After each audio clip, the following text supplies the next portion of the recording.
اس کی وجہ جاننے کی کوشش کرتے ہیں، اس کی کچھ جو عمومی وجوہات ہیں وہ یہ ہے کہ یا تو ہم نے صحیح طریقے سے سیکھا نہیں ہے یا ٹھیک طریقے سے سکھایا نہیں گیا، یعنی کہ ہماری مادری، اور کچھ یہ کہ مادری زبان، جیسے ہماری مادری زبان اردو ہے، اس کا اثر ہے، ہم نے اپنی مادری زبان کے لہجے میں اپنی مادری زبان کی طرح ہی قرآن پاک کو پڑھنا سیکھ لیا، ٹھیک ہے، تجوید کے بارے میں پتہ ہی نہیں چل سکا، تجوید کے قواعد کو سیکھا ہی نہیں، تجوید کو جانا ہی نہیں، اس لیے تلاوت کے دوران ہم سے ایسی غلطیاں سرزد ہو جاتی ہیں۔ دیکھیے، اردو میں حروف کو ایک جیسا پڑھ دیا جاتا ہے، ایک ہی جیسا، ایک ہی مخرج سے ادا کر دیا جاتا ہے مختلف حروف کو، جیسے زیادہ، ذلیل، ظالم، ضعیف، ٹھیک ہے نا۔ اب دیکھیں، 4 الگ الگ حروف ہیں، ایک ہی مخرج سے ایک ہی جیسی آواز کے ساتھ ہم نے ادا کر دیا، ان کو ایک ہی جیسا بول دیا، ایک ہی جیسا پڑھ دیا، لیکن عربی میں ایسا نہیں ہے۔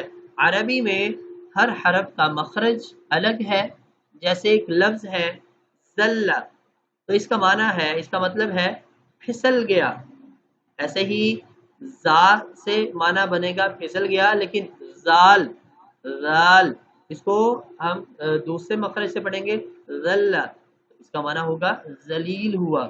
اسی طرح سے غو، اس کو ہم الگ مخرج سے پڑھیں گے تو اس کا معنی ہوگا غل، سایہ۔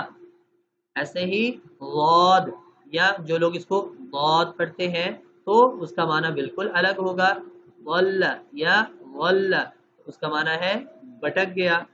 سمجھ رہے ہیں جی بات کو؟ تو عربی میں ہر حرف کا الگ مخرج ہے، اور اس کے مخرج کے بدلنے سے معنی بدل جائے گا، لیکن اردو میں کیا ہے، اردو میں ہم حروف کو ایک ہی جیسا پرناؤنس کر دیتے ہیں، ایک ہی جیسا ادا کر دیتے ہیں۔ تو ہمارے اس کورس کے مقاصد کچھ میں نے کل بھی شیئر کیے تھے آپ لوگوں کے ساتھ، آج دوبارہ سے آپ لوگوں کے ساتھ شیئر کرتا ہوں تھوڑا وضاحت کے ساتھ، کہ قرآن مجید کو تجوید کے ساتھ پڑھنے میں آپ کی مدد کرنا، یہ ہمارے کورس کا پرائمری مقصد ہے۔ تجوید کے بنیادی قواعد، ان کی اہمیت بتاتے ہوئے سکھانا، ساتھ ہی یہ بتانے کی کوشش کرنا کہ یہ قواعد کیوں اہم ہیں۔ تو یہ میں نے کوشش کی ہے کہ مختصر انداز میں آپ کو بتا سکوں کہ تجوید کے قواعد کا سیکھنا کیوں ضروری ہے، کیوں اہم ہے۔ امید کرتا ہوں اہمیت آپ لوگ سمجھ چکے ہوں گے۔ جی، اہمیت سمجھ چکے ہیں جی، تجوید کے ساتھ پڑھنا کیوں ضروری ہے، کتنا اہم ہے۔ جی جی جی، ماشاء اللہ، بہت شکریہ جی۔ اچھا، ہمارا یہ جو کورس ہوگا، اس میں ہم بار بار آنے والے، یعنی جس کو ہم کہتے ہیں تکرار سے، تکرار والے الفاظ، باہر قرآن پاک میں ایک ہی لفظ بار بار تکرار کے ساتھ جیسے ریپیٹ ہوتا ہے، تو بار بار آنے والے الفاظ کے ذریعے ان قواعد کی مشق کریں گے انشاءاللہ۔ تمام جو ہمارے اسباق ہوں گے اس میں ہم 554 الفاظ کی پریکٹس کریں گے۔ ہمارا یہ جو کورس ہوگا 10 دن کا، اس کورس میں ہم کتنے قرآن پاک کے الفاظ پڑھیں گے؟ 554 الفاظ کی، جی 554 الفاظ کی مشق اور پریکٹس کریں گے۔ یہ 554 الفاظ میں ہم تجوید کے قواعد کو بھی ساتھ سیکھنے کی اور ان کو مشق کرنے کی کوشش کریں گے۔ یہ 554 الفاظ قرآن پاک میں تکرار کے ساتھ تقریباً 20,000 مرتبہ آئے ہیں۔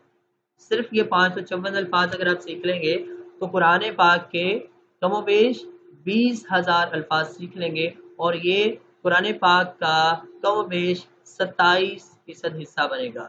یعنی اس شارٹ کورس میں، یہ جو ہمارا 10 دن کا شارٹ کورس ہے، ہم تجوید کی قواعد، تجوید کے قواعد کی، مخارج کی اور صفات کی مشق کرتے ہوئے 27% قرآن پاک کی مشق کر لیں گے انشاءاللہ۔ ٹھیک ہے جی؟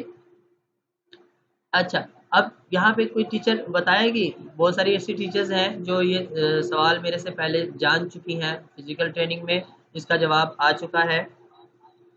کائنڈلی اپنا مائک جو ہے وہ میوٹ رکھیں، آواز ریپیٹ ہو رہی ہے تو دوسرے لوگ جو ہے وہ ڈسٹرب ہو گئے۔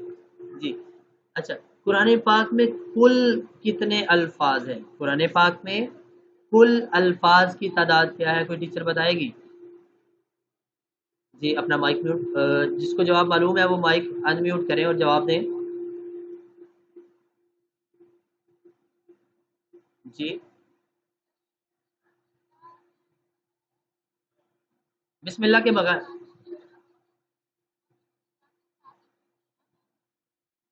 نہیں نہیں میم، وہ آیات بتا رہے ہیں آپ، میں نے آیات کی تعداد نہیں پوچھی، میں نے پوچھا ہے کہ الفاظ کتنے ہیں قرآن پاک میں؟ جی ماشاء اللہ، بہت بہت بہت خوب، صحیح جواب ہے جی آپ کا۔ مائک میوٹ کر لیں اپنا۔ قرآن پاک میں کل، مائک کائنڈلی اپنا میوٹ کر لیں، کسی کا مائک آن ہے۔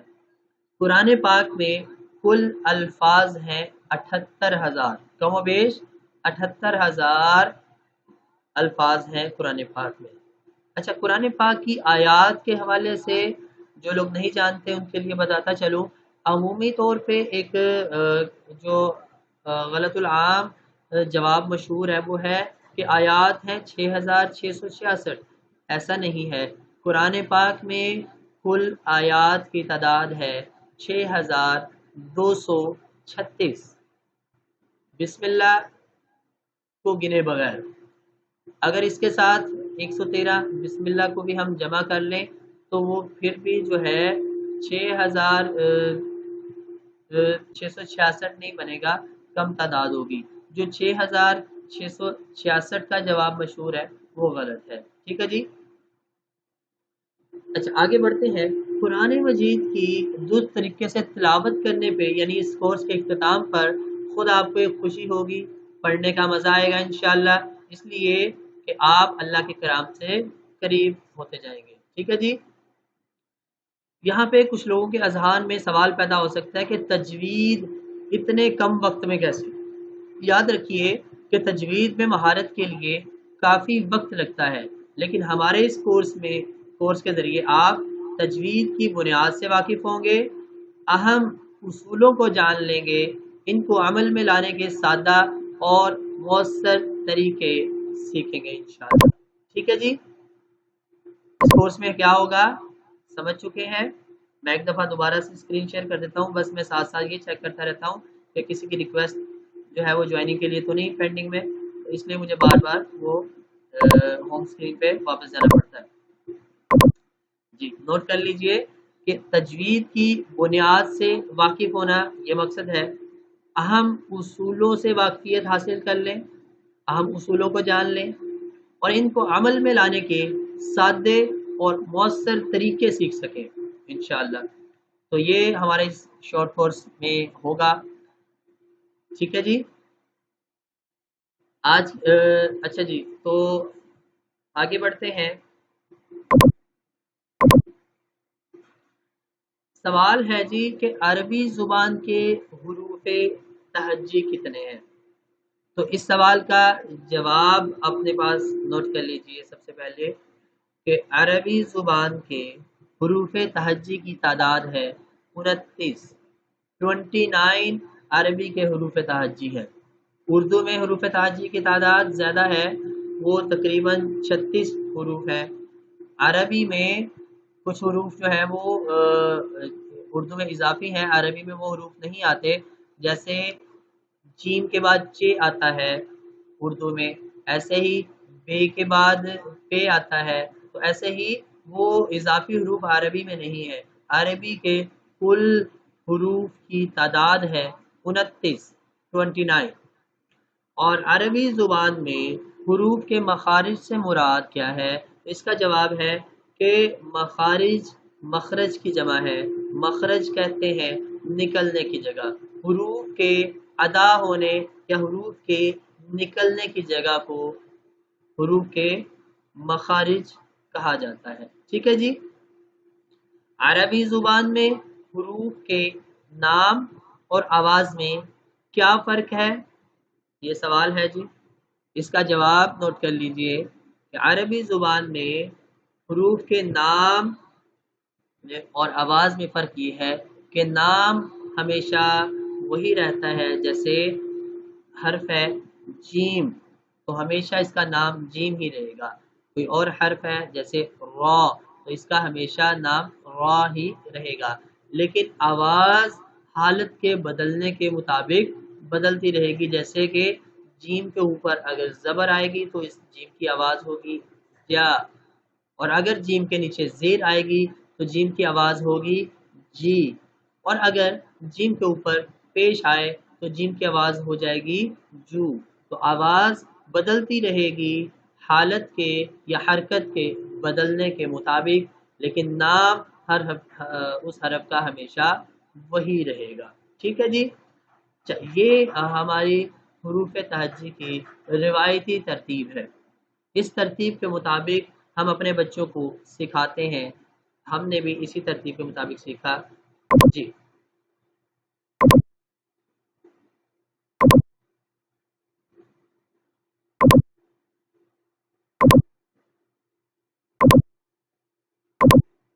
اچھا، اس ترتیب کو ذرا غور سے دیکھیے. میں اکثر اپنی تمام ٹریننگز میں یہ سوال کیا کرتا ہوں حروف تہجی کو وضاحت کے ساتھ سمجھانے اور بیان کرنے کے لیے کہ اس ترتیب میں الف سب سے پہلے ہے. تو الف سب سے پہلے کیوں ہے؟ الف کی جگہ کوئی اور حرف بھی ہو سکتا تھا، جیسے کہ الف کی جگہ پہلے واو آ سکتا تھا، الف کی جگہ پہلے سین آ سکتا تھا، یا سب سے پہلے الف اکیلا لکھا گیا ہے تو الف کی جگہ سب سے پہلے لکھا جاتا با تا سا، الف کو آخر میں کہیں پہ ایڈجسٹ کر دیا جاتا. ٹھیک ہے، یا پہلے جیم ہا خا. جی میں جانتا ہوں. جی جی ٹھیک ہے. ایک منٹ میں آپ کو موقع دیتا ہوں اپنا مائک ذرا میوٹ رکھ کے. اچھا میم،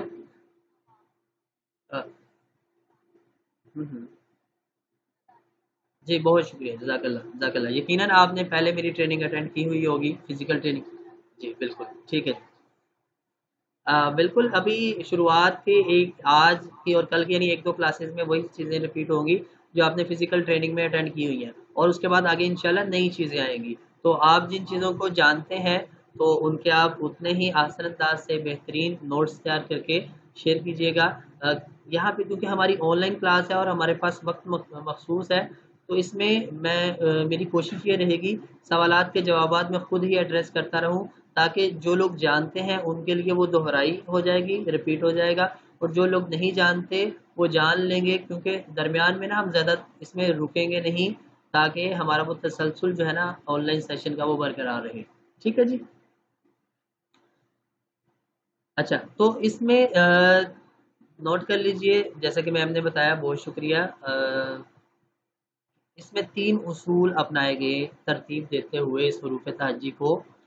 کہ سب سے پہلا اصول تھا کہ اس کو آسان سے مشکل کی طرف لے جایا جائے. پہلے آسان حروف سکھائے جائیں اور آخر میں بتدریج مشکل حروف کی طرف جایا جائے. آسان سے مشکل کی طرف. اور نمبر 2 دوسرا اصول تھا شکلوں کے اعتبار سے ان کو ترتیب دیا گیا ہے. شکلوں کے اعتبار سے ایک جیسے حروف کو اکٹھا کیا گیا ہے. نمبر 3 اس میں تعداد کا لحاظ رکھا گیا ہے کہ تعداد میں جو حروف ایک جیسی شکل کے زیادہ ہیں ان کو پہلے رکھا گیا ہے حروف تہجی میں، اور پھر بتدریج جیسے تعداد کم ہوتی جا رہی ہے حروف کو اس طرح سے ترتیب دیا گیا ہے. ان 3 اصولوں کے مطابق یہ حروف تہجی اس کی تشکیل ہوئی ہے. ٹھیک ہے جی. یعنی کہ اس پوری حروف تہجی کا اگر ہم بغور جائزہ لیں تو ہمیں معلوم ہوگا الف پوری حروف تہجی میں ایسا حرف ہے جس کو لکھنا سب سے زیادہ آسان ہے. ایک اور چیز یہاں پہ نوٹ کر لیجئے کہ حروف تہجی کی یہ جو روایتی ترتیب ہے، یہ لکھنا اور لکھی ہوئی عبارت کو پڑھنا، یعنی لکھنا اور پڑھنا سکھانے کے لیے بہترین اور آئیڈیل قسم کی ترتیب ہے. اس ترتیب کے مطابق ہم بچوں کو لکھنا اور پڑھنا بہتر انداز میں سکھا سکتے ہیں. ٹھیک ہے جی. تو اس ترتیب میں سب سے پہلے الف ہے. الف کو لکھنا بہت آسان ہے، پوری حروف تہجی میں اتنا آسان حرف اور کوئی بھی دوسرا نہیں ہے. ایسا ہی ہے جی. تو اس لیے الف کو سب سے پہلے رکھا گیا. اس کے بعد کچھ اور حروف موجود ہیں جو کہ الف سے مشابہت رکھتے ہیں یا ملتے جلتے ہیں، یا الف کے بعد تھوڑے سے مشکل ہیں، زیادہ مشکل نہیں ہے. مثال کے طور پہ لام ہے یا میم ہے، جو کہ الف سے کچھ حد تک مشابہت رکھتے ہیں یا ملتے جلتے ہیں، الف سے تھوڑے سے مشکل ہیں. تو الف کے بعد ان حروف کو اس لیے نہیں لیا گیا کہ ایک باقی جو اصول تھے یہ ان اصولوں میں پورا نہیں اتر رہے تھے کہ شکلوں کے اعتبار سے ایک جیسے زیادہ حروف. تو شکلوں کے اعتبار سے ایک جیسے زیادہ حروف ہمارے پاس دو گروپس کی شکل میں موجود ہیں. پہلا گروپ ہے با، تا اور سا کا، اور دوسرا گروپ ہے جیم، ہا اور خا کا. تعداد کے لحاظ سے زیادہ ہیں، شکلوں کے اعتبار سے ایک جیسے ہیں. باقی تمام حروف جو ہیں وہ شکلوں کے اعتبار سے ایک جیسے حروف موجود ہیں لیکن کم ہیں پھر تعداد میں. اب ان دونوں حروف، دونوں جو گروپس ہیں، ان کا اگر ہم موازنہ کریں تو ہمیں معلوم ہوگا کہ با جو ہے وہ نسبتاً آسان ہے، جیم کی نسبت آسان ہے لکھنے میں. اس لیے با کے گروپ کو پہلے موقع دیا گیا، اس کو پہلے رکھا گیا. ترتیب میں الف کے بعد با، تھا، سا یہ ترتیب دیا گیا، اور اس کے بعد جیم، ہا، خا کی باری آئی. ٹھیک ہے. اس کے بعد پھر مزید دیکھا گیا کہ اب ایک جیسی شکلوں والے تعداد کے لحاظ سے جو ہے وہ ایک جیسے حروف زیادہ کون سے ہیں. تو دال، زال سے شروع کیا گیا، عین، غین تک. یہ ہمارے پاس یہاں پہ 6 گروپس بنے. 6 گروپس ایسے ہیں جو تعداد کے لحاظ سے ایک جیسے ہیں. اب ان میں دیکھا گیا کہ آسان سب سے زیادہ لکھنے میں کون سے ہیں، تو وہ یقیناً دال اور زال کا گروپ تھا، تو پہلے وہ رکھا گیا، اور اسی طرح سے ترتیب چلتی گئی. اور آخر میں وہ حروف جو علیحدہ علیحدہ ہیں، تعداد میں کم ہیں، اور ان میں بھی یہی 3 اصول پیش نظر رہے کہ جیسے با سب سے پہلے سیکھا تھا تو بعض کے ساتھ ملتی جلتی شکل فا کی وہ سب سے پہلے رکھی گئی. تو اسی طرح سے 3 اصولوں کو اپنایا گیا. سب سے پہلا اصول تھا آسان سے مشکل کی طرف، دوسرا اصول تھا کہ شکلوں کے اعتبار سے، اور تیسرا اصول تھا تعداد کے لحاظ سے. اس طرح سے حروف تہجی کی یہ روایتی ترتیب بنائی گئی. ٹھیک ہے جی. اچھا، یہاں پہ ہمارے پاس جدید ریسرچ اور تحقیق کے بعد حروف تہجی کی ایک صوتی ترتیب جو ہے وہ دستیاب ہے، وہ موجود ہے. یہ صوتی ترتیب بھی 3 اصولوں پہ مشتمل ہے. وہ 3 اصول وہی ہیں جو روایتی ترتیب میں تھے، بس جہاں پہ شکلوں کے اعتبار سے اصول تھا اس اصول کو تھوڑا سا تبدیل کیا گیا مخارج کے اعتبار سے. ٹھیک ہے. مطلب پہلا اصول اس میں بھی وہی رہے گا، آسان سے مشکل کی طرف. دوسرا اصول ہوگا مخارج کے لحاظ سے یا مخارج کے اعتبار سے، اور تیسرا اصول ہوگا تعداد کے لحاظ سے. تو اس میں سب سے پہلا ہمارا تمام مخارج چونکہ ہمارے منہ میں ہے، اور ہمارے منہ کا آغاز ہوتا ہے ہمارے ہونٹوں سے، ابتدا ہمارے ہونٹوں سے ہوتی ہے. تو ہونٹوں سے پڑھے جانے والے حروف یعنی سب سے پہلے مخرج سے ادا ہونے والے حروف، پہلے ان کو ترتیب دیا گیا، میم، با، واو اور فا. اس کے بعد زبان کی نوک سے پڑھے جانے والے 12 حروف ہیں، ان کو ترتیب وائز رکھا گیا. اس کے بعد 3 حروف ہیں، جیم، شین اور یا، جو زبان کے سینٹر یعنی زبان کے درمیان سے پڑھے جاتے ہیں. اور اس کے بعد 3 حروف جو زبان کے کناروں سے پڑھے جاتے ہیں وہ ہے. اور آخر میں 6 حروف جو حلق سے ادا ہوتے ہیں.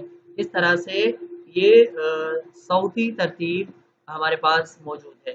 لیکن یہاں پہ ایک چھوٹی سی تبدیلی ہے، وہ یہ ہے کہ ہمارے پاس روایتی ترتیب میں حروف تہجی کی تعداد تھی 29، لیکن صوتی ترتیب میں حروف تہجی کی تعداد ہوگی 28.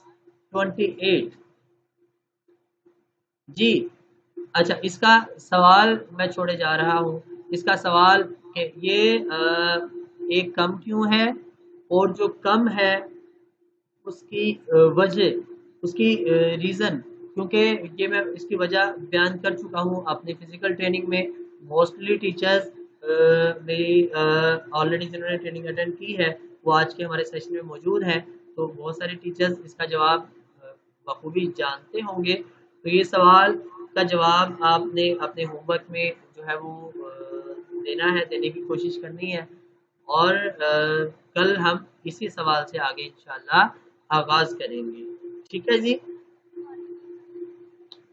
حروف تہجی کی روایتی ترتیب میں تعداد ہے 29، لیکن صوتی ترتیب میں تعداد ہے 28. ایک حرف کون سا کم ہوتا ہے اور کیوں کم ہوتا ہے، اس ایک حرف کو نکالنے کی وجہ کیا ہے؟ صوتی ترتیب میں اس ایک حرف کو کیوں شامل نہیں کیا گیا؟ ٹھیک ہے جی. دیکھیں دیکھیں یہ میں نے ہوم ورک کے لیے چھوڑ دیا ہے. سوال یہ آپ جب نوٹس بنائیں گے تو اس میں اس کا جواب دینے کی کوشش کریں، اور اسی سوال سے ہم اپنے کل کی جو ہے کلاس کا آغاز کریں گے. یہاں پہ ہماری آج کی کلاس کا وقت پورا ہوتا ہے. ٹھیک ہے. تو اب آج کی اس کلاس میں اب تک میں نے جتنی بات کی ہے، جتنی گفتگو کی ہے، اس میں آپ کا کوئی سوال ہے آپ کرنا چاہیں تو وہ کر لیں. جی.